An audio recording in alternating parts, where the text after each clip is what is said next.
Detailing efficiently.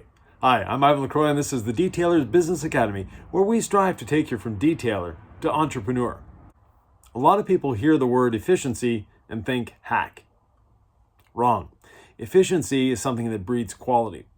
The more efficient you are, the higher the quality levels you're going to achieve. So let's look at a few things that can make you a lot more efficient. First of all, a video camera. Yes. Now, back in the day, we'd use a VHS, maybe even a Sony Beta. Ooh. But now, for a video camera, you've got one on your phone. You probably have a video camera as well. Set it up in the corner of your shop or near your workspace if you're a mobile detailer, and just film a whole detail. Now, you're not looking for an in-depth, every little micrometer thing. Just set it up in the corner and watch it. Now, once you're done, watch it with someone who is not a detailer.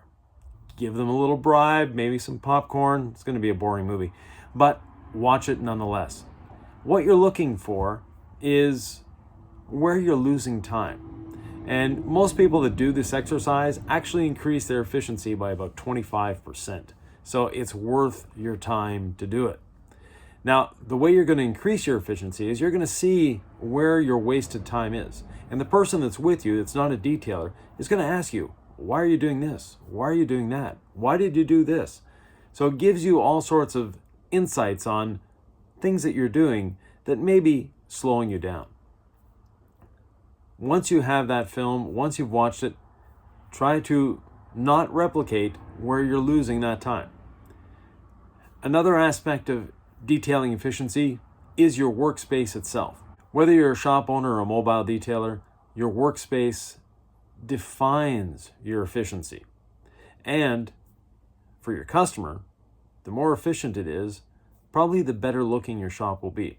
Now, one of the things when I go into a shop, and we do shop rehabs, so we go into shops, we reorganize them for the owner, because when you're in a shop, you've been there for 5 years, you've been there for a year, whatever, you've been there for 30 years. You lose sight of what's happening. You're not seeing the forest for the trees.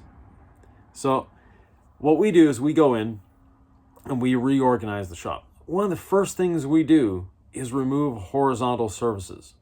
You don't need a workbench in a detailing shop. You're not repairing engines. You're not taking things apart.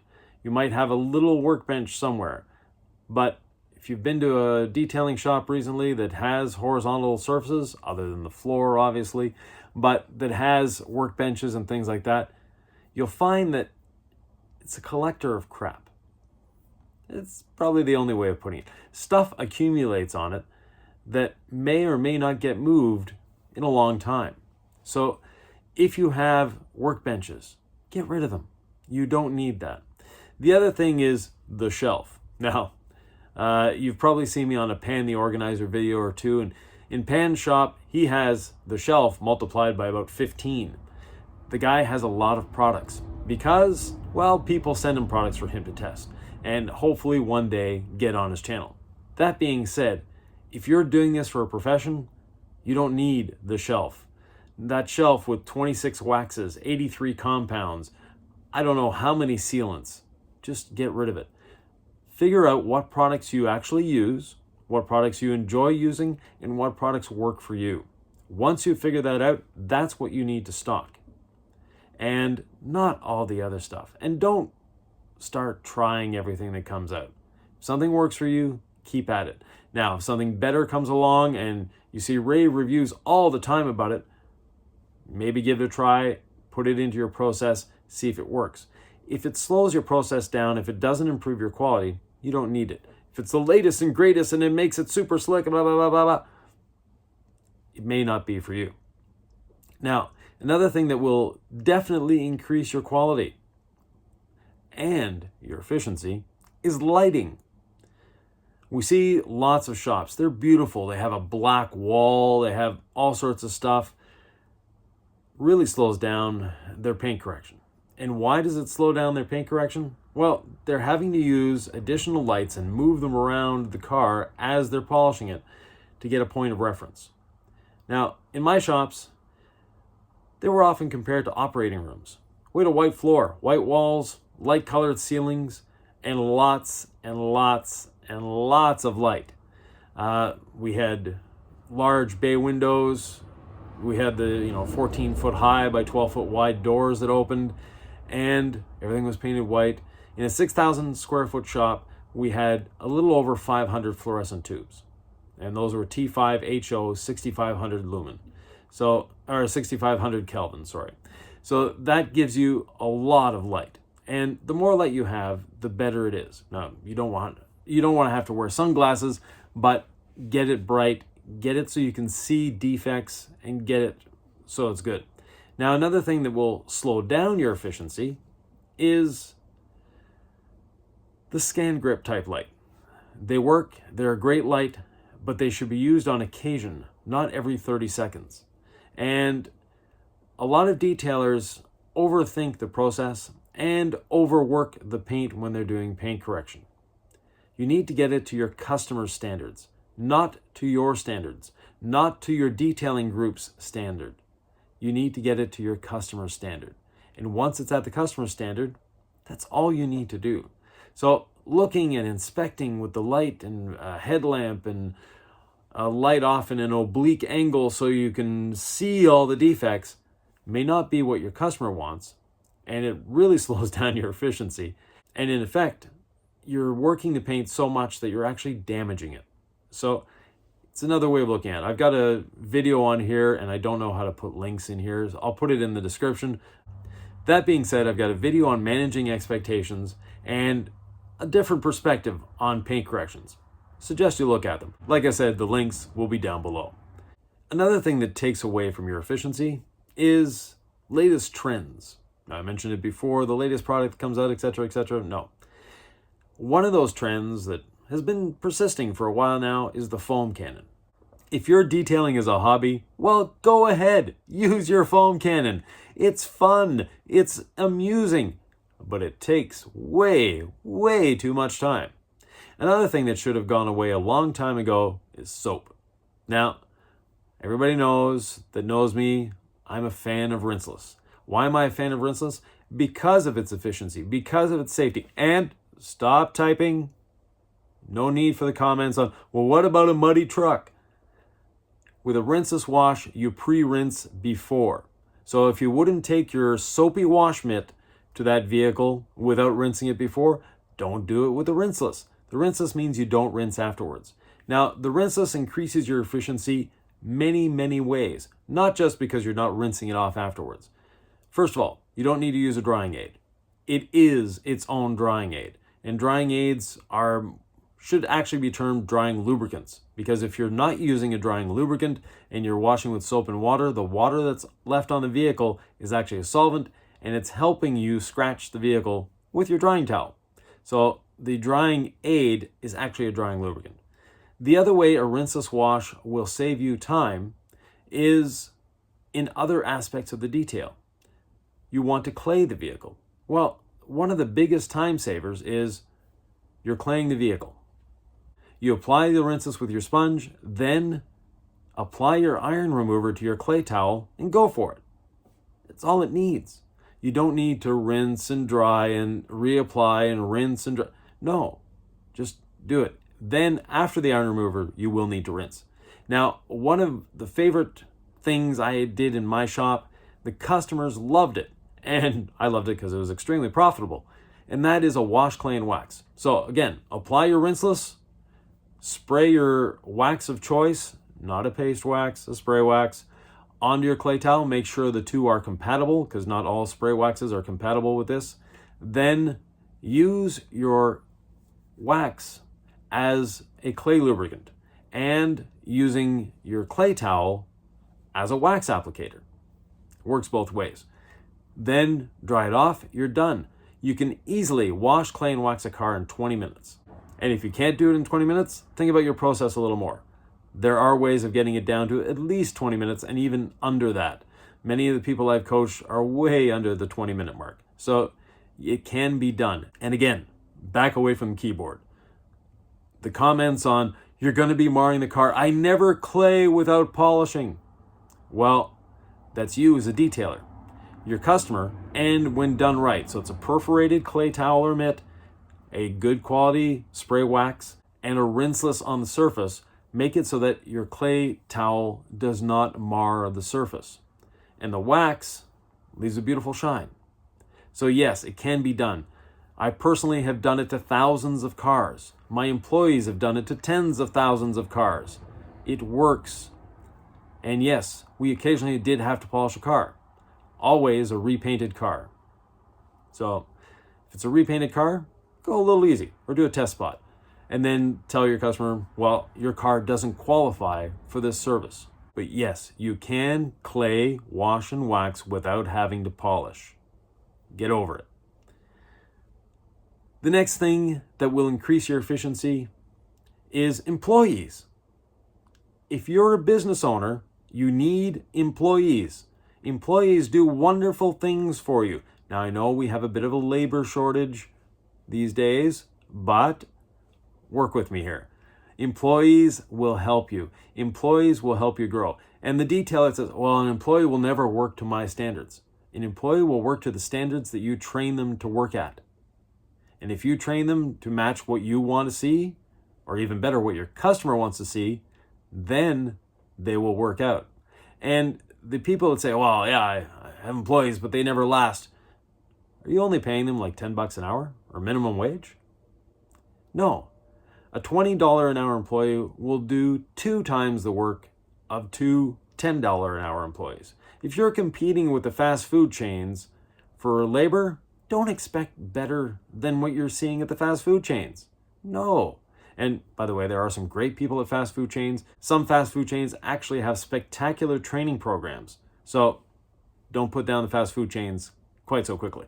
But nonetheless, you don't want to give someone a job, you want to give them a career. And if you're providing a career path for them, if you're providing them training, if you're providing them support, they will outdo you every day. So don't worry about they're not up to what I can do. If that's the way you're thinking, then an employee may not be for you. Other things that will definitely increase efficiency is not having various product selections. In a shop, you need 1 compound, 1 polish, and some pads. That's it.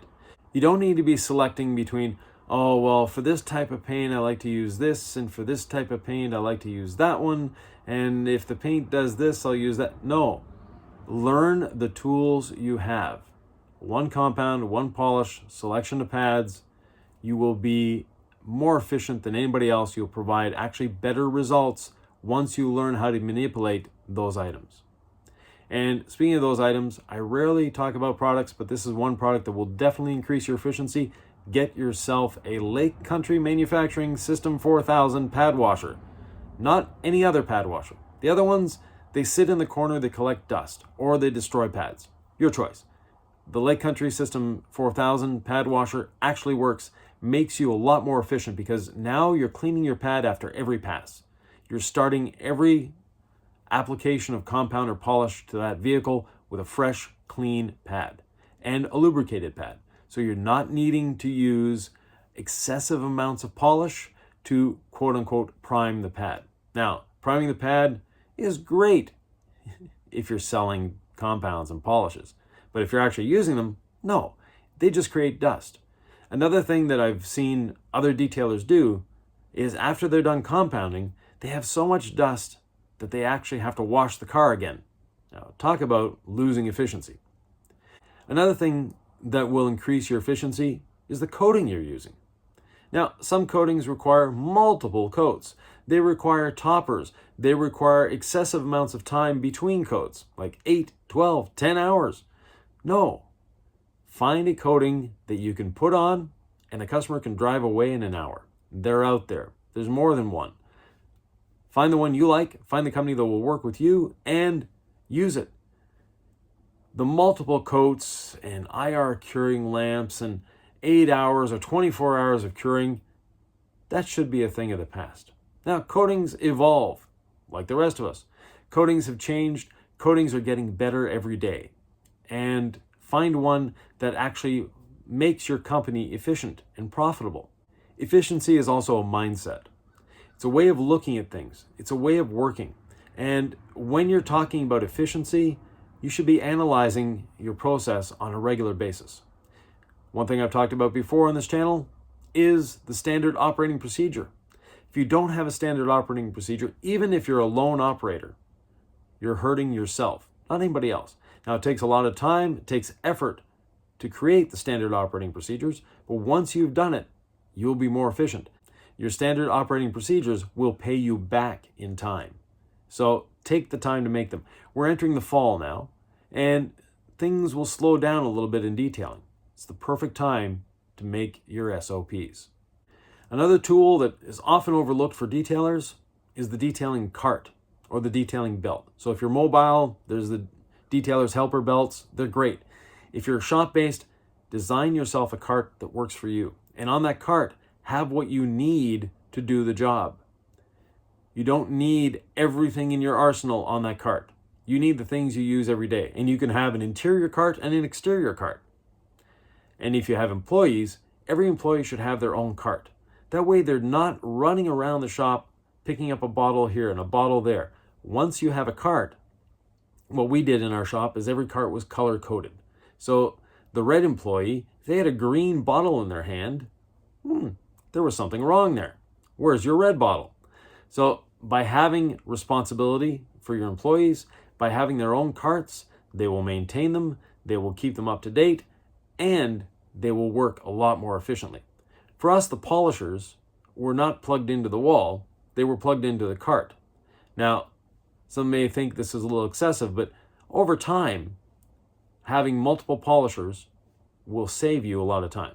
So we had one polisher with a rough pad, one polisher with a one-step pad, and one polisher with a finishing pad, all hooked up, all ready to go with the pads on them on the carts. So my employee, all they had to do was grab the polisher they needed. They didn't have to take a pad out and things like that. And using the pad washer, well, a pad will last 10, 15, 20 cars. And you never need to remove it from the polisher. You just wash it and go. So that's one other aspect. Now, a lot of you are thinking, oh, it's too expensive. I can't afford 3 tools.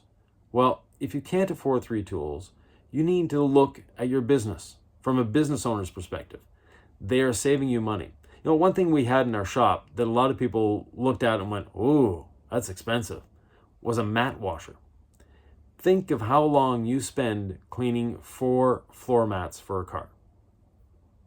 On average, 10 to 15 minutes. So let's do a bit of math together. This is off the top of my head, so it may not work out. But anyways, no. You're taking, we'll say 12 minutes to do a set of 4 mats for a car. With the mat washer, it takes 2 minutes. So that's a 10-minute savings per vehicle. Now that 10-minute savings per vehicle, if you're doing 10 vehicles a day, well, that's 100 minutes. That's a little over an hour and a half. Now the other savings is money. You're making $120 an hour in your detailing business. It's an average thing. At $120 an hour, that's $2 a minute. You're saving 100 minutes, that's $200 a day that machine is paying you off. So let's say the machine costs $5,000. That's about what they cost for a good one. How long is it going to take you before it actually starts paying you back? It doesn't take long to pay it off. So if you're doing upwards, 5, 10, 15 cars a day in your shop, you really need to consider a mat washer. It's going to save you a lot of time. One thing that's going to help your efficiency, shameless plug here, is watching this channel. So if you're liking the content so far, maybe give me a little thumbs up, subscribe, hit the notification bell, and even share these things. And I really enjoy your comments, even the ones I told you not to comment about. So it fosters discussion. Everybody grows from that. The other thing that's going to help your efficiency is training. Get training. I don't care how long you've been in the business, get training. I've been in the business over 40 years. I took a training recently. Why? Because I learn every time I take a training. I don't care how long you've been at it, you can still learn, and you should still learn. So find a training, sign up for it. You'll learn something. You'll get better because of that training. There's a lot of ways to become more efficient. But as I mentioned before, your mindset is the most important one. So look at efficiency, always look. My employees used to hate it because I'd sit in the corner of the shop and watch them work. And sometimes I might be able to save them 2 minutes on a process, or 30 seconds, or sometimes 5 minutes. But every time I'd save them a bit of time, that makes their job easier. That made me more profitable. And it made my customers happier. Keeping a customer's car for a day or 2 days. No. Your customers, they're coming to you for efficiency. They're coming to you for convenience. You're providing a service. And the faster you can provide the service, the happier your customer will be. They don't want to be separated from their car for 3 days. So learn how to polish a car in 4 hours. Yes, it can be done. No, it's not going to be perfect, and your customers don't want perfect unless it's a show car. If you provide them with perfect paint, what are they going to do? They're going to continue washing it just like they have in the past, and all that work you did, gone for nothing, because they don't care. They want clean, shiny scratches. Once you can accept that you're providing them what they want, not what you want, you'll be a happier person. If you have any questions, comments, thoughts, or ideas, please leave them below. Always happy to answer, and we'll see you in the next one.